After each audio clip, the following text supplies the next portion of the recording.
London is the most welcoming international city in the world with a kaleidoscope of communities and villages creating common ownership of a distinctive culture.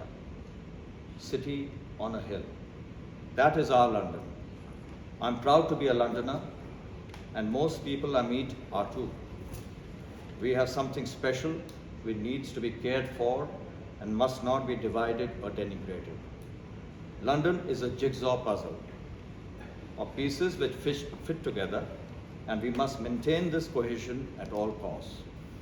We must reject theories which divide us and reinforce the bonds which hold us together.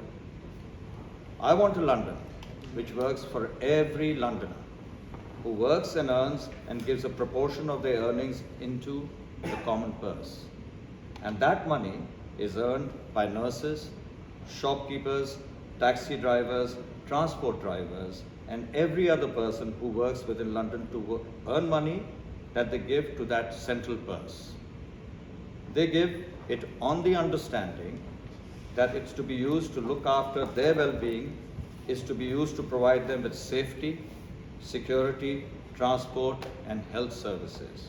It's not to be given so that politicians can make choices and enact policies that were never even spoken about when it came to voting. That the money that has been provided and he spends is not for his personal pet projects, but is to be devoted completely and solely for the interests and the benefit of the citizens of London. With that permission, according to their express needs and priorities, we don't want a mayor who has been in a position to stop policies that are hurting Londoners, but has only been listening and sent her larynx on a 7-year-long vacation. Yes, I'm referring to the Conservative candidate. People witnessed weak leadership in the GLA, otherwise many of the mayor's ill-conceived policies would not have been launched as salvo on the pockets of Londoners, already reeling from a cost of living crisis. Integrity and trust have been absent, and Londoners have been let down far too long. I believe in appointing the best people for roles and choosing people for the contents of their characters, their capabilities, rather than because they tick a quota. We will bring in advisors from different communities. We will make sure that we bring in people who actually feel for London, and that is what we need. A one-size-fits-all will not work. So we'll bring in deputy mayors from different communities. We'll make sure we bring in advisors so that London actually gets the best from the people living in London.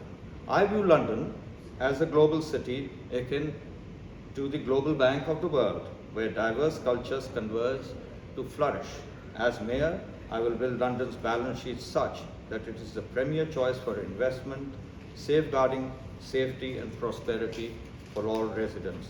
I will transform and run London effectively and efficiently. Like a seasoned CEO, London will be a profitable corporate, where profitably means the well-being of all.